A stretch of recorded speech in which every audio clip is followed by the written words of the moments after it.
This episode is sponsored by Tegus. Tegus is the new digital hub for market intelligence. The Tegus platform empowers investors and corporate development teams to invest smarter by pairing best-in-class technology with the highest quality user-generated content and data. Tegus content is powered by many of the world's leading institutional investors, where their expert calls are recorded, transcribed, and uploaded to the shared platform, leading to the highest quality content and data sets. Tegus also recently acquired BAMSEC, which will allow users to seamlessly toggle between financial data, management commentary, and expert interviews as they get up to speed on a company. Any customer who signs up for Tegus before May 31st will receive a free BAMSEC license as part of their subscription. Find out why a majority of top firms are using Tegus on a daily basis. Head to tegus.com/Patrick for your free trial. This episode is sponsored by Dalupa. Dalupa streamlines a major pain point for investors. By capturing all of a company's KPIs and adjusting financials into their database, Dalupa makes it easy to quickly update your models for what matters. So many investors I speak to complain about juggling multiple company earnings or rushing to ramp on a new investment. Dalupa uses AI to find every KPI disclosed, from charts to text, and even from footnotes of investor presentations. Dalupa updates these KPIs and data points in your existing Excel models in one click, regardless of your source or format. Try Dalupa for free at dalupa.com/Patrick.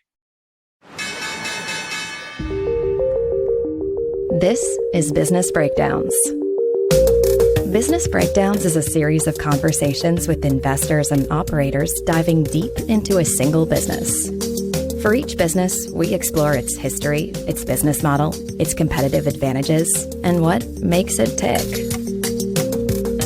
We believe every business has lessons and secrets that investors and operators can learn from, and we are here to bring them to you. To find more episodes of Breakdowns, check out joincolossus.com. All opinions expressed by hosts and podcast guests are solely their own opinions. Hosts and podcast guests may maintain positions in the securities discussed in this podcast. This podcast is for informational purposes only and should not be relied upon as a basis for investment decisions. This is Jesse Pujji, and today's episode is a follow-up of last week's block episode covering Afterpay, the buy now, pay later giant. Founded in Sydney, Australia in 2015, Afterpay was a rapid success in the buy now, pay later market before being acquired by Block for $29 billion in 2021. To break down Afterpay, I'm joined by investor Joe Magyer. We cover how buy now, pay later compares to traditional credit cards, what differentiates Afterpay from direct peers, and how each player of its ecosystem benefits from its offering. Please enjoy this business breakdown of Afterpay. All right, Joe Magyer, welcome to Business Breakdowns. Thanks for having me. Let's jump right into it. The business we're breaking down today is Afterpay. What is Afterpay? And give us a brief explanation of what it does. Afterpay is a business and a noun, but in Australia, it's also a verb, and it's a way that people pay for things. Afterpay was founded or launched back in 2015 in Australia, and from a standing start of essentially zero volume, managed to grow to reaching 20 million users over the next 6 years, and ended up selling the business to a price of about $29 billion to Square, which is now Block. It's a really remarkable Australian tech story. And as you may tell from the accent, was living in Sydney throughout this time. I got to see it up close, but it's been really fun to see the business scale from such humble beginnings into a very competitive industry with very entrenched solutions that consumers and merchants have been very happy with. But they managed to crack the nut by providing a lot of value to consumers and to merchants and able to scale very quickly. Yeah, and what exactly do they do? Afterpay they weren't the first buy now, pay later company, but they would be the leading buy now, pay later company. And most people, you hear that, some people would know what that is, but because buy now, pay later is still only 2% of online transactions, it's still pretty small, new to a lot of investors. So buy now, pay later, it comes in many different flavors, but I'll give you the Afterpay flavor. It's essentially a way for you to buy something online, just like you would if you're shopping at Urban Outfitters, you wanted to buy some Birkenstocks for $100, use Afterpay to pay, you get your Birkenstocks, life is good. With Afterpay versus a traditional PayPal offering or using your debit card, you pay in installments after that. So you pay a quarter on the first day, and then 2 weeks later, another quarter, and so on. What is different here is that you're getting the item up front, you're paying in installments, and with Afterpay, There are no fees. So if you're a consumer who pays Afterpay back on time, and you do that by plugging your debit card or credit card, and 85% of the time it's debit into Afterpay, they just whip that out of your account every 2 weeks until ultimately they're paid back. So for 98% of installments on Afterpay, no one pays any fees at all. There are no hidden charges. And to contrast it, I think it's really helpful to look at credit cards as a different offering. So credit cards are issued by a bank, and you have a pre-approved amount of money that you can spend up to. That is approved at the user level. Afterpay approves at the transaction level. So with a credit card, you get the card. Let's say you've got a $5,000 limit. You more or less spend it however you want. At the end of the month, if you don't pay it all back, you pay interest on that. Contrast that to Afterpay. First of all, at the transaction level, what that means is if you're buying those Birkenstocks on Urban Outfitters, what Afterpay is going to do is when you try to buy them, it's going to size up, okay, what is Jesse's history with us on buying? What is the history of shoppers on Urban Outfitters paying us back? What is the history for this type of shoe, the product itself? What's Jesse's browser? What zip code does he live in? Does he live with someone who has a bad history or a good history with us? All these different signals that they use in real time to make a decision on whether or not they're going to let you buy those shoes using Afterpay. Majority of the time is a yes. You buy those shoes and you move on. The key thing here too, in contrasting with credit, is you can't roll forward debt with Afterpay. So you buy your Birkenstocks, that gets paid back over 6 weeks. So your first quarter, and then you've got 3 fortnightly payments after that. That's 2 weeks for Americans. But from there, you're finished. With a credit card, if you don't pay Afterpay back, you pay a small fee. They're very transparent about what those fees are, and they don't compound. They don't sell your debt to collector if you don't end up paying them back. They just stop you from buying new things. With a credit card, it keeps rolling and you pay heavy interest on it. I have so many questions. I mean, it's such a fascinating business already. Give us a sense for the scale. You mentioned that it was acquired for $29 billion. So what was the revenue, EBITDA, total transaction volume? Just give us a sense for how big Afterpay is. Probably put it in payment volume terms. So by the time the merger closed, they were doing about $20 billion a year in gross merchant volume. And they had 122,000 merchants on the platform and 19 million consumers. So for a business of its youth, pretty sizable. Now, again, a sense of scope, though, I would consider that an immense success for a startup in the payment space. And there's no shortage of companies who are trying to disrupt it. And to just flash back a little bit in time and how they achieved that, initially, I think the big insight was there are people who want to buy things and pay for them later in a different way than the current models allow. So it's not like credit cards didn't already exist, but Nick Molnar and Anthony Eisen, 2 co-founders of business, I think what they recognized was particularly millennials had an aversion to credit, but they still wanted budgeting tools and flexibility. And so that's what Afterpay ultimately offered. And that's where they started, was focusing on millennials, leaning into fashion in particular, and then extending out into different verticals and moving into older groups of consumers. The founding story is an interesting one. I mean, it's only a 7-year-old company for that kind of GMV. Can you talk more about the founders, how they came up with the idea, some of the initial scaling? Just give us a sense for that story. Nick Molnar and Anthony Eisen, I think, are one of the more interesting founding duos that I've seen. Nick was in his mid-20s, working during the day, by night selling jewelry on eBay. And I've heard he was the largest jeweler on eBay in Australia at the time.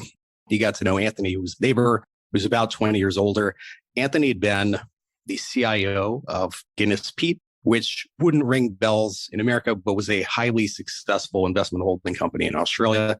They got to know each other, and Nick kind of had the spark of the idea. And what the two of them ultimately brought was different levels of expertise and energy and insight into helping to scale the business. And different points along the way, they've held different roles and different titles, but it's very much been a partnership between them. Nick's probably been the creative spark and the one who did a lot of the push into the US. And I can speak to that. Anthony, a little more of the, as you would imagine, CIO of an investment holding company, communicated with investors, helping to shape capital allocation and strategy with the business. And flash back in time, how did they get to that scale?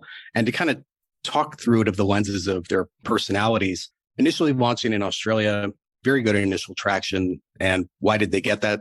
traction, just to go back to the product. They got it because consumers liked the flexibility and straightforward approach and lack of BS fees that Afterpay brings. Why did merchants like it? Merchants like Afterpay because it boosts basket sizes. So the average order value is something like 20 to 40% larger, depending on what merchant you're talking about who uses Afterpay. So it's always a struggle to break into payments, but if you're bringing value to consumers and it's markedly better and to merchants, it generates inbound demand. And one of our early conversations with them, they actually told us that they were doing zero outbound marketing at the time. This was 2017, and it was all they could do to keep up with merchants who were calling them who wanted to get onboarded with the platform. So strong early success in Australia. But when they wanted to go abroad, they were very patient about it. They didn't jump first to the US. They jumped to New Zealand. Brother from another mother. It's across the Tasman. And their logic was, look, let's do this in a different but similar market. Let's tinker. Let's learn. Let's try to take some of the multinational customers we have here, go abroad. It's a smaller market. Let's not fall down face first trying to do an international launch. And I would say that's a bit of an Australian mindset, a little more risk aversion than what American companies and startups have. But they were patient. It worked very well. And then from there, they moved to the US, which is a much bigger market, relying on some of the relationships they'd already built. And they had a VC partner who actually funded that. So Matrix provided, in exchange for 20% of Afterpay US, essentially the funding for them to have a go at it for a year, which turned out to work out very well for all parties. Later went into the UK, Canada. But throughout it, there was a lot of consistency and focus from Anthony and Nick around, we want to do this one thing really well. And we want to be deliberate, and we'll continue to extend out from that over time with different offerings, which compared to a lot of other players in the space, if you look at a Klarna, for example, it's a multi-tentacled Swedish business. It's almost hard to describe what Klarna does, whereas Afterpay is very straightforward. And I think a lot of it comes from Anthony and Nick. This whole buy now, pay later, were they the innovators? Were they the first ones to come up with it? And talk a little bit about the history of buy now, pay later. History will maybe regard them that way, but they weren't the first. So Affirm, which was started by one of the PayPal mafia, one of the co-founders of PayPal, Matt Schleifchen, started years before Afterpay. There's an Australian business called Zip that started before Afterpay as well. But Afterpay got bigger faster. And I think it really boils down to the differentiation of the product. If you look at some of the other buy now, pay later companies, their product was essentially a classic financial product with interest and fees more or less baked in to a clean installment package. But to me, they looked like, and I think consumers read it this way, there's a lot of fine print. And it's like, look, I think I'm more or less getting the same classic financial thing, just with a different skin. I think Afterpay was an inversion where, yes, Afterpay is taking credit risk, but it was so simple and straightforward where, okay, I've got to pay back over 6 to 8 weeks. There are no additional fees. So long as I pay back over time, there's no interest. The fees, you tell me what the fees are. You tell me when I'm going to make these payments. And I think just the simplicity of it really resonated and is what allowed them to differentiate with consumers and ultimately brought the merchants along as well. So I want to get into the depths of Afterpay. Before we do that, just for people listening, maybe you could provide, Joe, like a FinTech 101, how the payments models tend to work, how some of these different businesses make money, and then we'll double click on what buy now, pay later does in particular, or what Afterpay does in particular. To go back in time, a lot of people, even today, but a lot of founders approach FinTech. The mindset here is this is an industry, you call it payments, personal finance, banking at large, that moves slowly. There's not much innovation. Fees are high. Customers feel like they're locked in. They pay a lot in interest. There's lots of red tape. There are lots of hidden fees and charges. And it's a low trust environment. It feels like a natural place for people to attempt to disrupt. And there have been some successes over time. PayPal itself, many years ago, from its big initial kick down the door with online payments, but they did. But in a somewhat bitter irony, I think what has happened is most fintechs come in with the intention of completely disrupting the establishment. And then they learn that the establishment is so tightly integrated and actually, for the most part, works pretty well that they need to partner with some of these big players rather than compete with them. I'll use Afterpay a little bit here as an example. I don't think there was ever an intent to disrupt per se payments. And sometimes hear people say things like, oh, well, should Afterpay or should Visa and MasterCard be worried? And I'm like, well, no, actually they're strategic partners because all the payments that flow through Afterpay go through cards. And those conversations initially were probably touch and go because there was a phase where Visa and MasterCard were like, well, I'm not quite sure how to think about these guys as possibly a competitor. How do I feel about them working with our customers? But eventually they come to realize, well, Afterpay works well for us because there's more transaction volume and they're approaching a different clientele and there are more actual transactions that flow through, which is good for our business. And having a healthy relationship for Afterpay works as well. But ultimately, the spirit of fintech is trying to bring more flexibility to consumers. I would say Afterpay has definitely succeeded in that. To that, if you look at Australia, the number of credit cards that are currently live in Australia is the lowest it's been since 2006, even though the population's a quarter larger and far wealthier since then. And the driving force behind that, it's been two things. One is millennials having different tastes around debt, but a lot of it has been Afterpay because a lot of people who might have gotten a credit card before are like, well, look, I don't need that. I don't really want that. I want something where I have more of a budgeting tool and more control over my spending. And I think that's something that the team there should be proud of.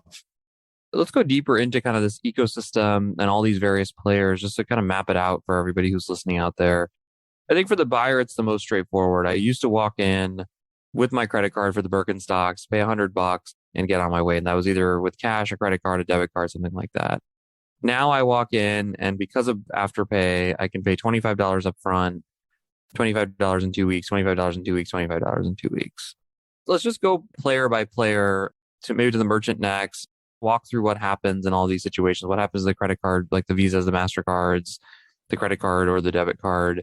I just want to understand how it affects it. And then I'm also curious then to understand the economics of who makes money or how does money get made in that transaction. You could think of Afterpay as, when you really boil it down, it's a payment tool that consumers use and it's a payment processor. You can think of it as very similar to PayPal in that sense. Let's just sidestep the installment part, but similar to PayPal plus installments. And yes, PayPal has a pay later aspect that we can talk about later. There are a couple of key things that are separate. So with an average transaction, the merchant keeps about 96%. 4% goes to Afterpay. What does Afterpay get for the 4% on the transaction value? Well, the merchant gets that Afterpay covers the payment processing costs. They have financing costs that they themselves have to pay. There are loss rates. So not everyone pays Afterpay back. They do collect late fees. However, they don't cover the losses. To that point, the dream Afterpay customer is someone who pays back on time all the time, unlike your credit card company where the dream customer is someone who keeps a rolling balance and pays them more in fees. The other aspect there is chargebacks do not flow back to the merchant as well. The merchant is paying more to Afterpay than they would to other payment options, but they're getting quite a bit more for it, including larger average order values. Again, that can range from 20 to 40%, depending on the merchant you're talking about. But there's something else there that is not as obvious that I think people miss, which is that Afterpay sends a lot of business to the merchants.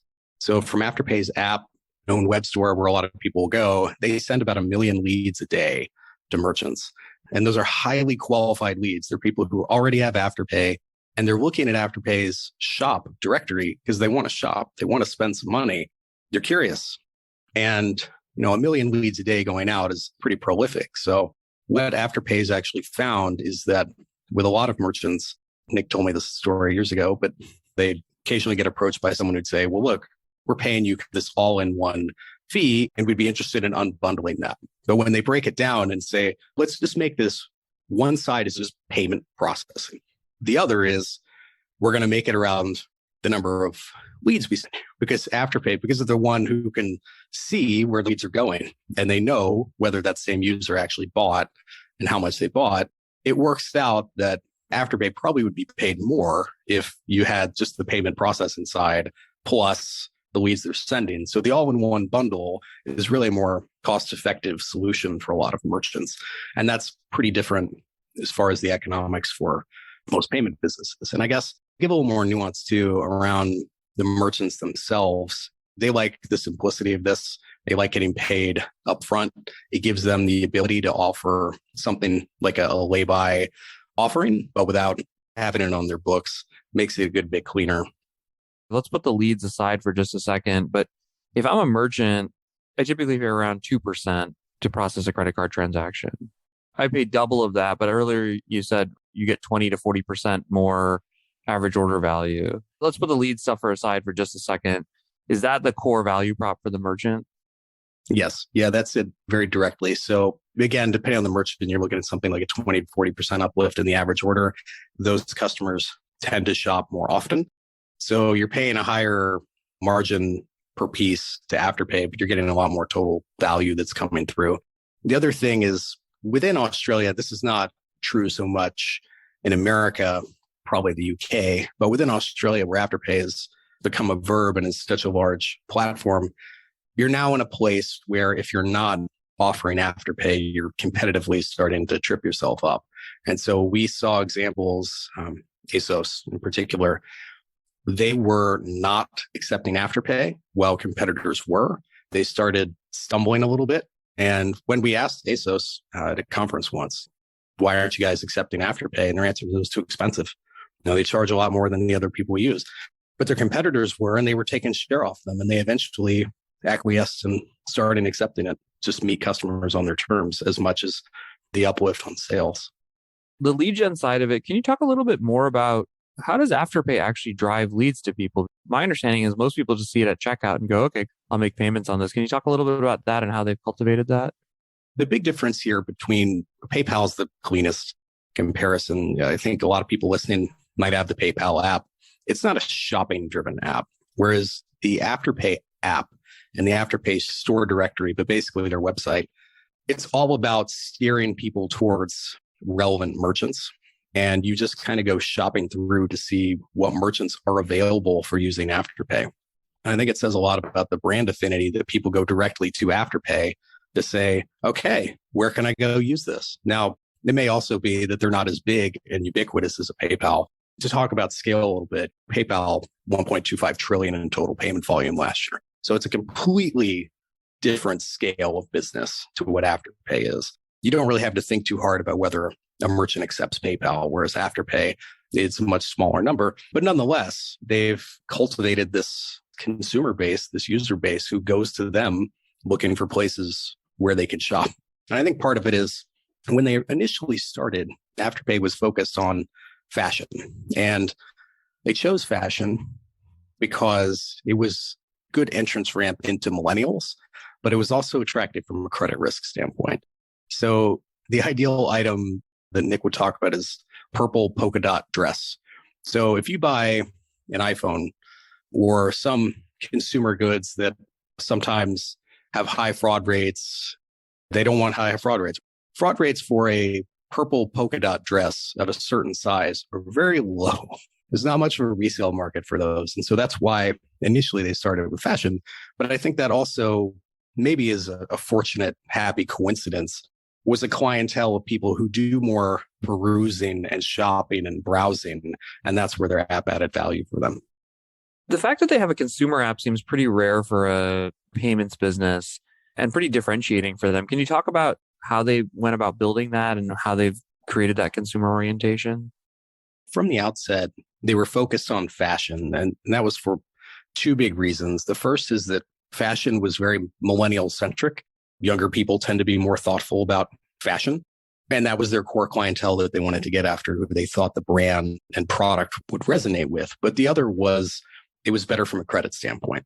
When you look across what products have the highest rates of fraud, they're things that are fairly ubiquitous, they're high value, and it could be consumer electronics, for example, that are easily resold. Whereas, to use the example Nick always points to, a purple polka dot dress of a certain size is not likely to be resold online or be a hot good. Fraud rates were consistently much lower with fashion. And so that's part of the reason they started there. Now, they didn't move out over time, progressively into additional verticals. It got to the point that by the time we left Sydney, our local dentist accepted Afterpay. They managed to do that very well. I think it's somewhat of a happy coincidence as far as the app and their ability to generate leads coming through. I think the nature of people who are very into shopping and fashion is you like to browse. And so I think that probably led to Afterpay users using the app and the online experience to find and discover new places to shop. If they'd started with hardware, tools, or something like that, I don't know that they would have gotten the same result out of that, but it worked. And to their credit, they cultivated that and invested in it and made sure it was something that users were aware of. Their ability to drive traffic to merchants now, you were talking about it a little bit earlier, but they don't charge for that explicitly. That's just sort of part of being a partner to theirs. Yeah, that's all part of the package. And so people talk about fees with Afterpay. They look at average fees, which, by the way, it's around 4%. But for enterprise customers, it's suspected that large enterprise is more in the 2s. Small merchants is more like 6. It blends out to around 4. People have questioned whether fees are sustainable. Over the long arc of time, all fees within payments are trending downward. So that's not unique to Afterpay. It's true of virtually everyone in the space. There is fee compression. I think we'd all generally agree as consumers, that's a good thing. That said, still a very big profit pool that is growing. Afterpay's place within that, I think, is relatively strong. I do think fees will moderately get pressed, but because of the value they bring in terms of leads, because of the boost in average order value, it puts them in a good place. And there was an anecdote once that I heard where I think the common thing people assume is, are retailers trying to negotiate for better fees? And I'm sure that there are ones who do. But we've also been told by the company early days that they got approached by some merchants who said, look, we want to get a long-term deal because we think we're getting so much value from this. We're concerned you're going to raise prices on us. And I think it really says a lot about what they bring for the merchants. Makes tons of sense. Let's double click even further into their P&L. You mentioned they're about 20 billion in GMV when they were acquired. Just to keep the number simple, let's just assume a $10 billion GMV. But I want to walk through, you can tell me if I'm right or wrong. 4% rough fees across the board. You're saying it's blended across a bunch of merchants. So that's about 400 million. What are the cost of sales? Because it's an interesting business where they have to take on the credit card processing and credit risk and all those buckets. And I'm just curious to break those out a little bit better and understand them. The two core ones are your processing cost and your financing cost, your losses. And they vary by market. And let's say you've got 4% on the top. When you strip out each of those, historically, they've averaged around 2% left over. Now that can fluctuate. It's been as high as around 2.5%. But the business, you would look at that and say, there's not a lot of room. I think historically where people have been concerned about Afterpay, and I was as well, early days with recessions, was how does a business like this navigate an environment with a rocky economic picture or higher rates of interest? Because if you look at the 4% and you've got 2 left over, you start looking at that and you see interest rates spiking higher, and it's pretty natural to wonder about how much that spread is going to get compressed.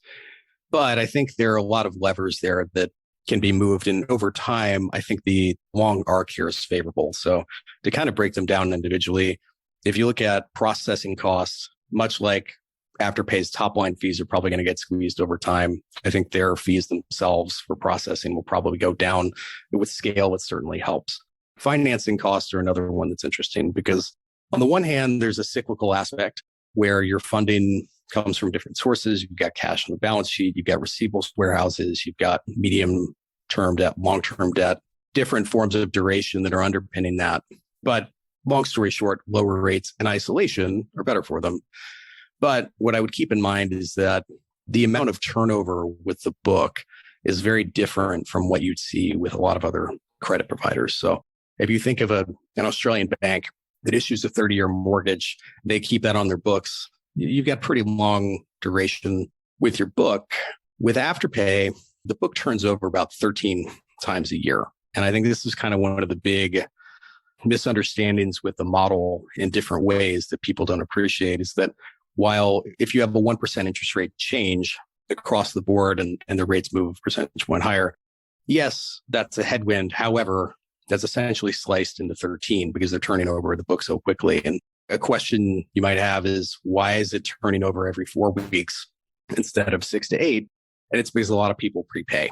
In that cyclical sense, rates moving higher is a drag. But in a secular sense, longer term, the acquisition, and to kind of bring it back to what was Square, now was Block, they've got a much bigger balance sheet, lower cost of capital, and should be able to help lower those financing costs for Afterpay as they go. And the last key part is losses. So sometimes they just don't get paid back. Now they have late fees that net against that. But at the end of the day, sometimes for whatever reason, Afterpay doesn't get repaid and they get left holding the bill while you still have your Birkenstocks. They don't sell your debt onto a debt collector. They just eat it. Now, one thing that's really important here is understanding the sources of where those losses are most frequent. New users are the biggest drag on losses. So once someone has been on Afterpay for a while, they're pretty consistent. They pay back. Afterpay knows what their history is, but most losses come from newer users who don't have an established history. They get weeded out pretty quickly. What that leads to is when Afterpay enters new markets, they've got much higher loss rates there than they do in more established markets. So if you kind of look at the curves across the different markets, you'd see in Australia, they have incredibly high repayment rates and much better scaled economics. They're still growing at very healthy rates because they're still getting new users, but the existing users are more seasoned and they have more merchants to spend with. Whereas if you look at the newer markets, you've got higher loss rates. But if history is any guide, they should trend down over time.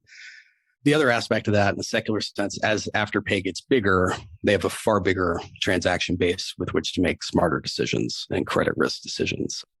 I want to talk a little bit more about credit. Before we do that, in this example, we made up, it was at 10 billion in GMV, 400 million in fees, 200 million in expenses. Just roughly, how does that 200 million break out between the payments processing, the credit risk, and the interest? If you got 4% on the top, within that, gross losses, they run at about 1% of underlying sales or GMV. Past that, now that gets netted down some by the fees that offset that, but call it roughly 1%. And then past that, your variable cost, which they lump your financing costs along with your transaction costs, run at about 1.2. So that leaves you about 2.1 at the bottom, or call it 2. Got it. So the losses are a pretty meaningful part of their cost of sales. They are. And I think that over time, structurally, you'll see that fall. Again, if you kind of think about cohort and variability, to get back to the transactional nature of this. So if we go back to the COVID crash, for example, where massive recession unfolds, we were concerned about how the business would navigate through that. But what gave us confidence was, unlike a bank that might have a ton of long duration exposure on its balance sheet, Afterpay could, within the span of 4 weeks, almost entirely recast its existing book of business just by tightening the screws and standards around new users, certain product profiles, certain geographies. You could just, not quite immediately, but within the span of a month, make your book more conservative around the edges with the users that by far have a higher propensity of not paying you back. That was what allowed them to navigate that environment far better than just about anyone, including me, would have expected. Earlier you mentioned all these signals, how it's transaction oriented, not person oriented. Is there anything surprising or unique? I mean, the turning over the book is super interesting. Within a month or two, they can have a materially different credit profile. What are some of the other interesting things they do, or the transaction level financing allows them to do that other financial institutions can't do? Well, they keep a lot of that closely guarded. But what I would say that is interesting about it is there's this healthy tension at kind of the micro level. And this is true of any credit issuer, but finding this balance of how much do I let someone get away with and what kind of exposure are we willing to take? And what's different here, I think, is that if you're a credit card issuer and someone applies for a card and you just reject them, you kind of move on as a consumer and you don't really think much about it. With Afterpay, it's possible that you could have an existing account be approved for one item, but possibly not for another. And because it's all done at the transaction level, that can be interesting. Someone might be offended if they're trying to buy something and they get rejected. And then the push there as well is that the merchant, of course, they have a bias towards things getting approved because they're not the one who's paying for it if it doesn't ultimately get paid back. So there is an interesting, healthy tension there that they've kind of experimented with over time. And they're coy about the approval rates, I suspect for competitive reasons, but it's something that they can play with around the edges. Can you talk a little bit more about, if you're the CEO of this business, how do you grow it? What are those growth levers? And maybe some of the tension that exists with things like credit risk as you think about growing a business like this? The most stark lever that sits on Nick's desk is to loosen standards. So you'd be thoughtful about it, but you could do things like, look, we're going to be a little more relaxed with this retailer for this type of profile, et cetera. The goal being, and the mindset of, look, we want to grow faster. We're willing to take and experiment with a little more loss in exchange for we're growing faster for both sides of our network and viewing losses from new users, almost your CAC, essentially your customer acquisition costs, because you know you're going to have some who don't work, but you have ones that do. And as the consumer side of the network gets bigger and you drive more revenue from merchants, ultimately you're going to bring in more merchants and that's going to spin the flywheel faster. There is that healthy tension. And I think there are some windows where it makes sense for them to push a little harder. And there are windows where they may want to tap the brakes a bit. But what's nice is because the book turns over so quickly and you're dealing with a pretty high volume number of new consumers, is you can dabble and experiment a lot. Whereas if this was a business selling, if you're doing 30-year loans, for example, or selling workers' comp policies, these things can be on the books for a long time. And if someone, you might have heard of the expression IBG, YBG, I'll be gone, you'll be gone. With credit, there's a risk that there's a mindset around that. You have underwriters or whoever is the issuer internally who are willing to be flexible because it drives growth today and they won't be around. But the nice thing here is you get almost relatively, as far as credit standards go, immediate feedback on what your changes are doing. So it's fair to say that if growth and spinning the flywheel is a major strategic goal, then they're going to be looser, and they have been looser than if the goal was to maximize margins or if your goal was to pay a dividend. So to frame that locally, Australian investors generally do not have as much of a risk tolerance as American investors do. And even at Afterpay, while they did continually come back to market to raise more capital to grow, at the same time, they never went as hard as I think a lot of US companies probably would have at different scales. And that's partly because Afterpay was public at an earlier stage. There's not as strong a venture capital scene in Australia as there is in the US. So Afterpay was listed only a few years after it was born. Whereas if you look at Klarna's been like 17 years on since it was founded and still a private business over in Europe. So long as you've got a shareholder base that will support it and you can do it in a disciplined way, then I think it makes sense for them to be aggressive around standards. But it's a tough thing that they need to continually adjust and recalibrate.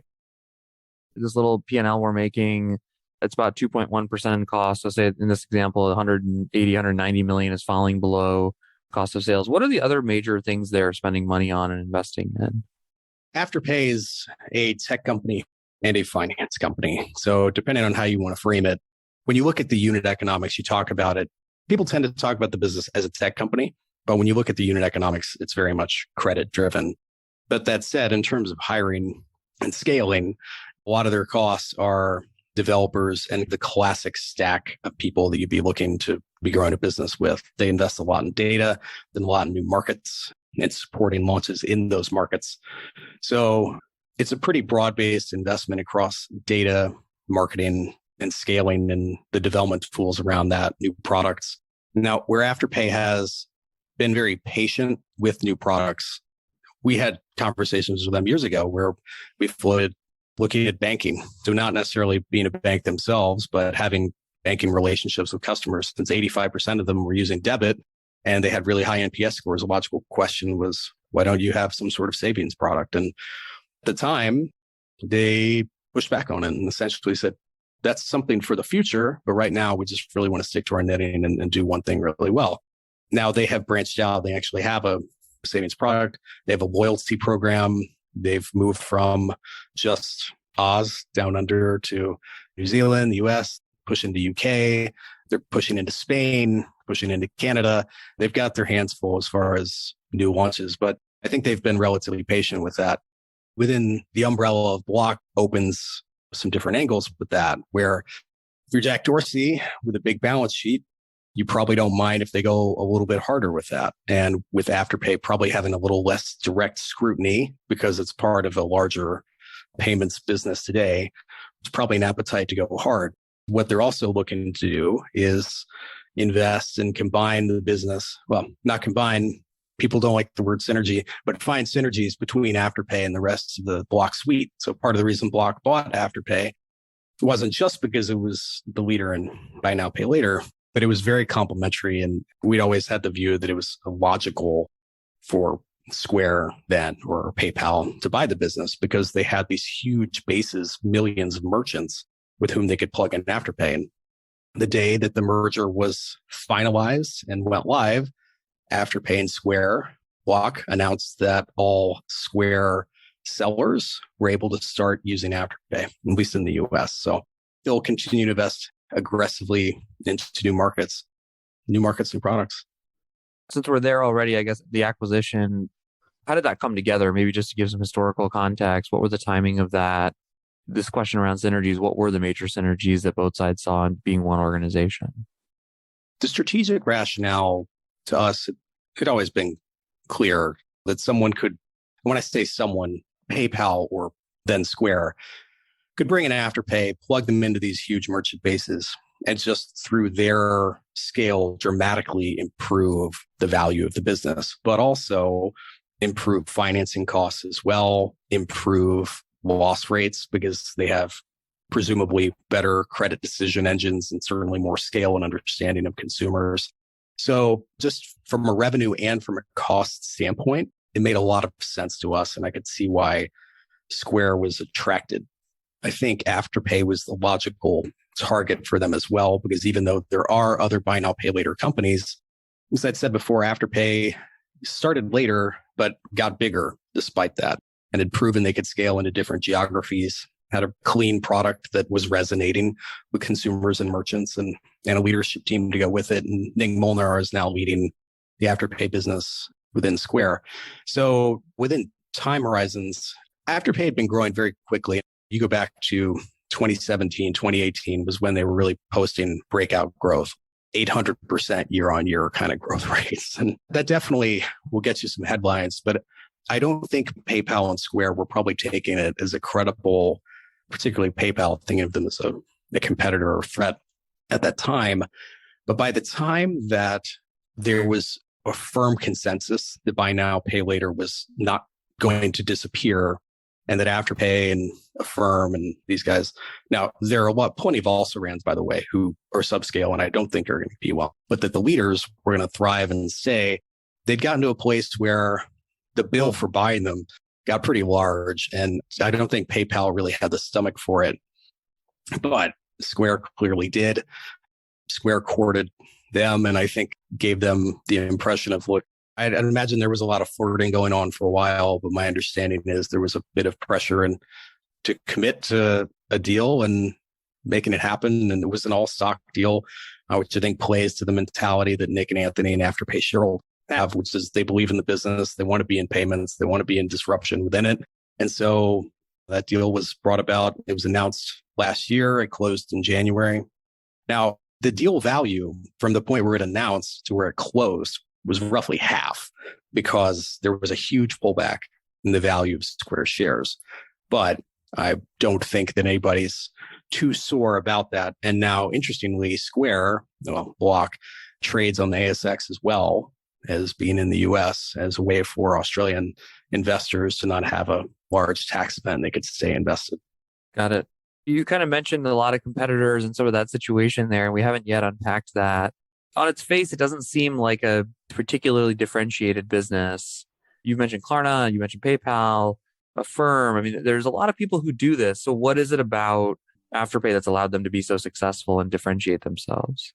When you first look at it, it's hard to understand why. And the first time I looked at it, business flashback to 2016, it just wasn't clear to me what problem they were solving. But to be fair to them, I think that the growth rates on both sides of the network proved it out.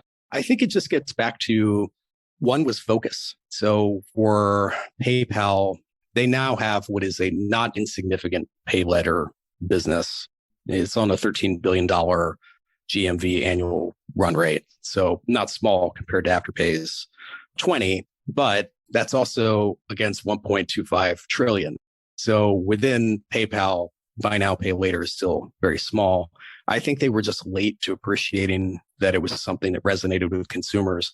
I think it also had something to do with the fact that PayPal itself had taken credit risk off its books a couple years before, and they probably weren't in a big rush to reintroduce that after telling that story and having that narrative with investors. Affirm, I think, an interesting one because it started in a bigger market with one of the most respected people in payments, Max Lipton, leading the business, and was very well funded, but for whatever reason, just didn't achieve the same scale. And I'm hypothesizing that merchants weren't getting the same degree of value, and that from the consumer side, Affirm was a more clunky, complicated product.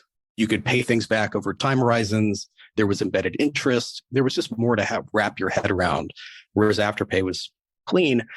And if I had to say another one, if you look at Zip, which isn't on the radar of most American investors, but Zip is an Australian competitor, started before Afterpay. But again, they kind of had a complicated multi-product suite. In some ways was a classic repackaging of traditional finance. They also they did say at the time that they were more discerning with running credit checks. And so this is something I didn't talk about earlier, but Afterpay does not run a classic credit check with taking on new users. They're taking these different signals that they can pick up on you to make an educated guess when you're a new user on what your risk is. But a lot of competitors, maybe not a lot, but some, like Zip, would run a more classic bank-driven credit check. Now, on the one hand, that leads to lower loss rates. On the other, it leads to slower growth. And I think it's reasonable to question whether, as much as you want to point to traditional credit models and credit scores as being indicative of whether someone's going to pay you back, if you're Afterpay, we know your zip code, we know you're using a certain browser, we know you're shopping in a certain type of store. Honestly, we probably got a lot of signal here in addition to other things that can tell us enough on whether we can take a risk when you're buying a $100 pair of shoes. If you stick around, you could be a really valuable customer for us over many years. And if you don't, we're not going to eat too much on this. It's contained. Typically with these businesses where there's a lot of competitors and it's hard to tell what differentiates, they're building some kind of a flywheel. Like, what is the flywheel in this business and how have they built it better than others?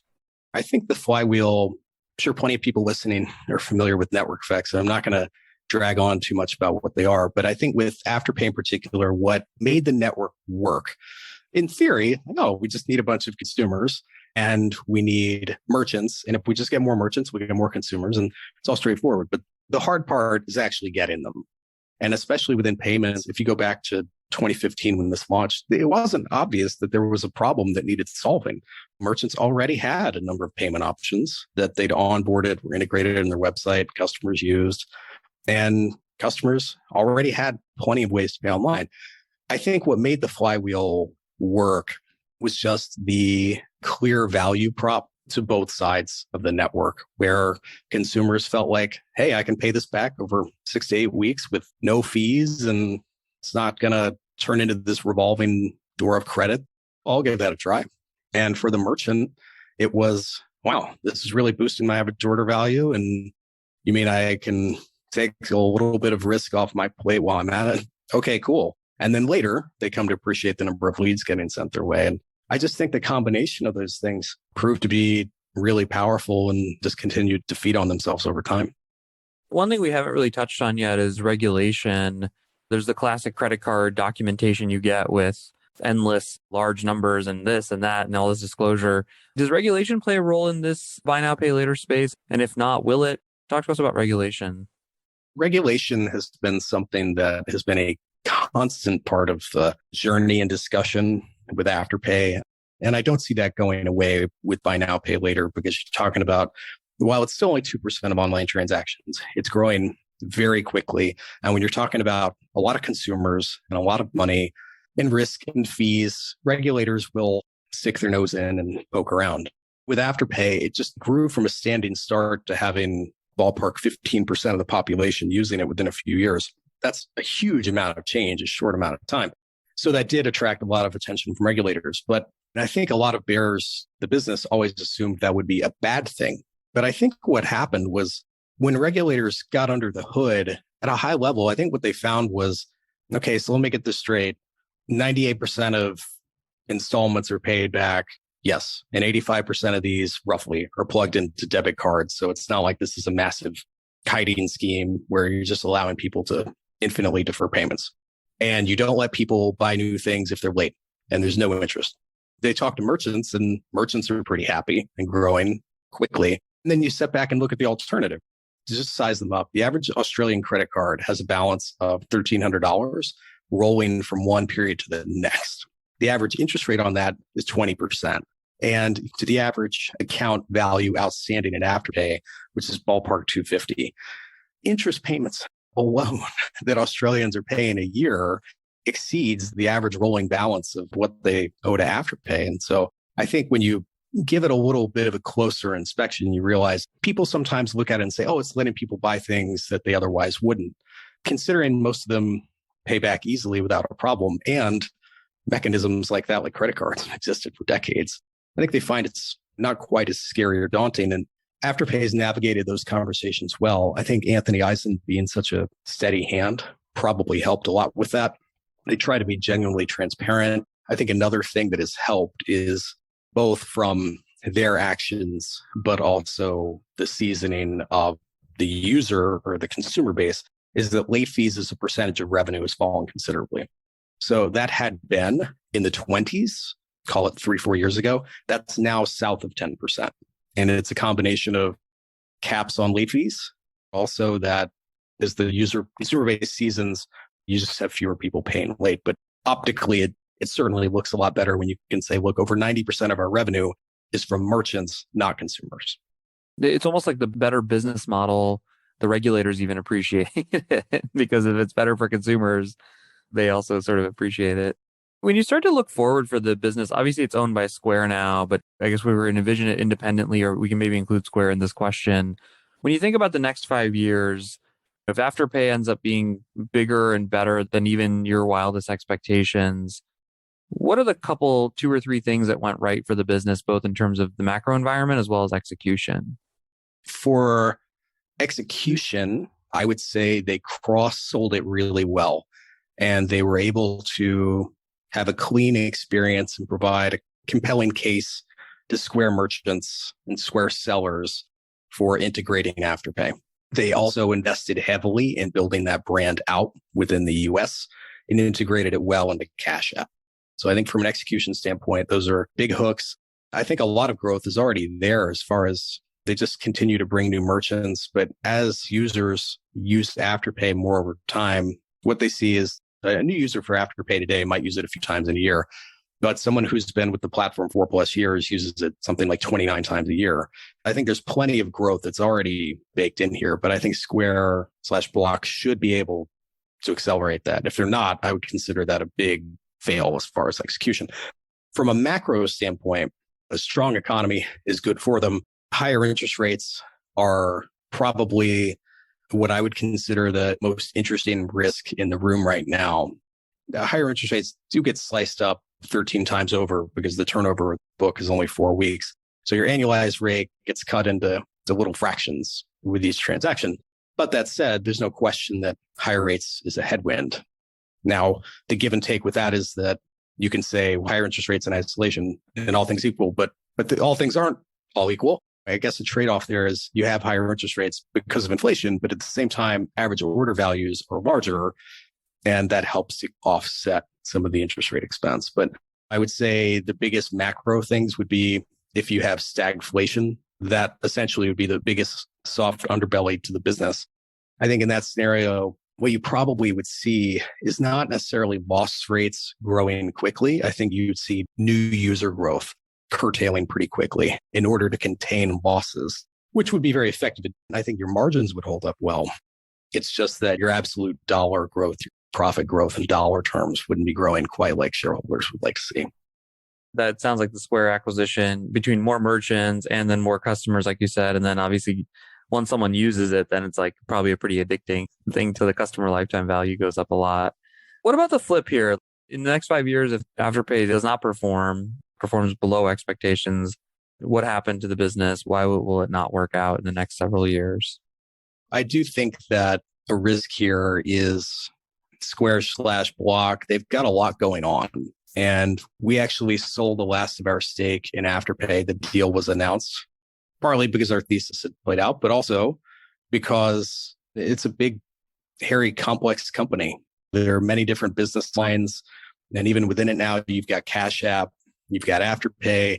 How do those things play out over time? I know they should be synergistic, but as we know in big organizations, politics happens and there are gives and takes, and Afterpay on its own was very focused.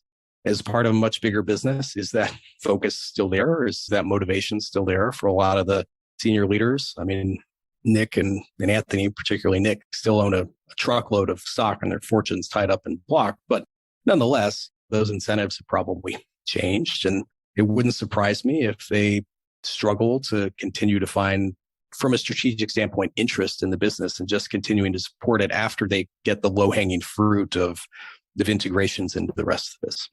You talked about credit risk and interest rate risk. Are there ways that could turn really south for them? It could. I mean, in a severe stagflation situation, I would say yes. And I think you get into some really interesting strategic questions at that point where you start asking, do we have the right price deck? Do we have the right, both in terms of percentages, but also the structure? Do we need to unbundle some of this? Those could be interesting conversations, but their ability to pull levers, at least on the loss side, is something that will give them a lot of padding and protection, but it would come at the cost of growth. For a business where you've got a shareholder base at Block, who they want to see growth, they're not too focused on the bottom line. They're focused on top line. And while some investors would be happy to see margins continue to be solid at Afterpay within Block, but if new user growth really fell off the side of the table, they probably wouldn't love seeing that. So, I think stagflation is just the biggest structural risk. Yeah, it makes sense. The last question we ask everyone on the show, where do you go to learn more? So I think the first question is, if you're an entrepreneur and executive listening, what's the big lesson? What's the takeaway from Afterpay? Then if you're an investor, and then last but not least, people want to learn more about this business and maybe payments and buy now, pay later generally, where would you guide them to? Great resource is a book called Buy Now, Pay Later, and it's by Johnny Shapiro, who's a great reporter for the Australian Financial Review, but it's a good history of the business. With Afterpay, as far as lessons and insights from the story, there are a few interesting ones. From an operator perspective, I think you'd look at it and say it's inspiring to see a business that was able to go from 0 to 29 billion in value in the span of 6 years.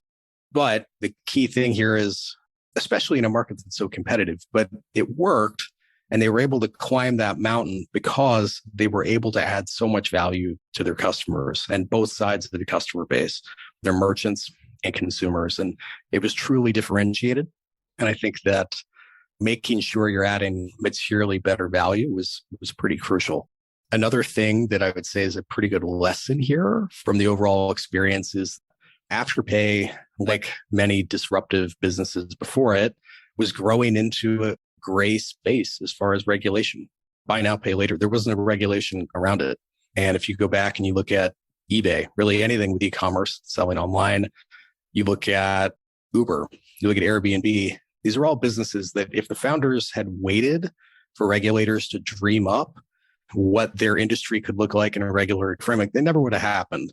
But these founders went hard at it and tried to take the mindset of, if we create a lot of value for merchants, consumers, all our stakeholders, we're adding value and we can feel good about what we're doing. Eventually, the regulatory regime is going to come in, but we think it's going to go our way. I would say that's proven true thus far. Now, it may sound like a funny thing to say. I'm a bit of a goody two shoes myself about following rules. But when you look at a business like this, the truth is that it dove into this gray space. There wasn't a clear framework. The framework came around. Then there's the investing angle. And I think there's some interesting lessons and takeaways here where for retail investors, a lot of people listening will be familiar with Magellan's Peter Lynch, the Magellan Fund's Peter Lynch, Fidelity, who was master investor. And something he's often paraphrased around is that you should buy what you know. But that's not exactly what he really said. But the spirit of it was use your experience as a consumer and your professional experience to inform and help you find investing ideas and give you deeper thoughts and perspectives with them. With Afterpay, there were so many retail investors who did very well in Australia, typically millennials, because they knew so many people who used it and they heard about it and they could see the appeal. What's kind of different about that is you compare that to, frankly, a lot of the professional fund managers, professional investors at the time, even despite Afterpay's huge rates of growth, they would be like, look, I just don't get it. I don't see why anybody uses this. With respect, it's because you're a well-to-do fund manager and you may not see the appeal, but you're not a millennial who makes a good bit less money and is trying to be a little more strategic about their short-term budgeting. You're not their core audience. And I guess the investing lesson there is, yes, you have your own opinions and subjective experiences, which are helpful, but you also want to let data drive decisions too. And so in that scenario, while fund manager could have looked at it and said, or any investor, maybe I don't use this, or maybe it's not for me. But if they're growing 800% year on year, clearly there's an audience for this and they're adding value. Yeah, it's such a fascinating story in so many different respects coming out of Australia, how people looked at it, how people didn't fully understand it, and yet how much of a force it's become. I really enjoyed this today, Joe. So thank you so much for breaking down Afterpay. Thanks, Jesse. To find more episodes of breakdowns ranging from Costco to Visa to Moderna, or to sign up for our weekly summary, check out joincolossus.com. That's JoinColossus.com.